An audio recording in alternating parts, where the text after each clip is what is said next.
Bonjour chers auditeurs de l'ODJ Média, notre chroniqueur de l'ODJ, Adnan Benchakroun, partage son avis et sa réflexion, dans un article qu'il a intitulé « L'impact transformateur de l'initiative nationale pour le développement humain », qu'on écoutera ensemble dans ce podcast. Notre ingénieur ouvre sa réflexion de la manière suivante. L'INDH, remède contre la pauvreté et pour une dignité accrue des Marocains en situation précaire. Depuis près de 2 décennies, l'Initiative nationale pour le développement humain, INDH, s'est imposée comme un rempart contre la pauvreté et un moteur de dignité pour des millions de Marocains vivant dans des conditions économiques et sociales précaires.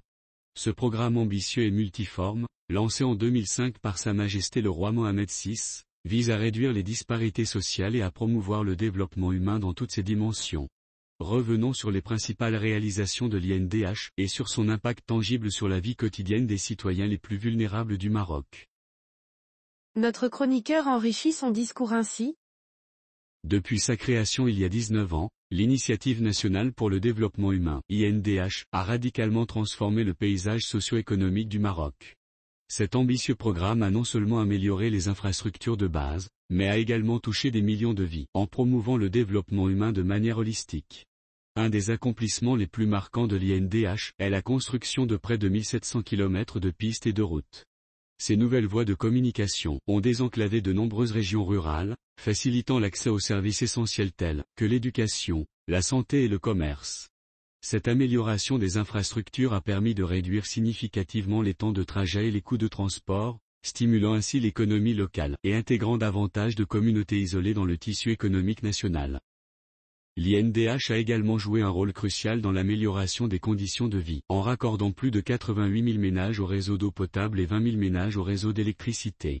Ces efforts ont eu des impacts directs sur la santé publique et le bien-être des communautés. L'accès à l'eau potable a réduit les maladies hydriques, tandis que l'électrification a permis aux foyers de bénéficier d'un éclairage adéquat, favorisant l'éducation des enfants et améliorant les conditions de vie en général.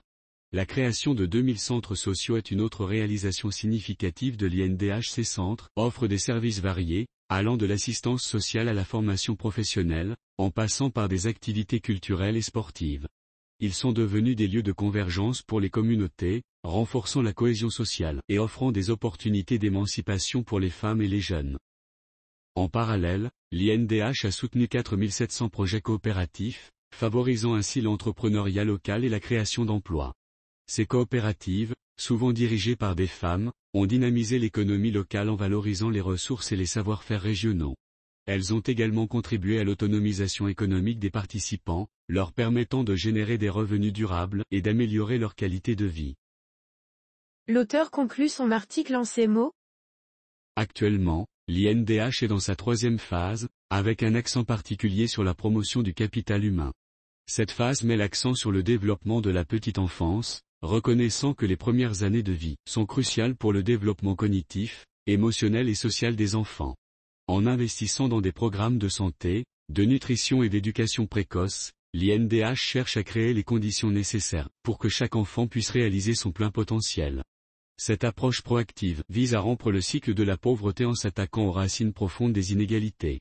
En investissant dans les enfants dès le plus jeune âge, l'INDH aspire à former une génération future mieux préparée et plus résiliente, capable de contribuer de manière significative au développement socio-économique du pays. Rédigé par Adnan Benchakroun.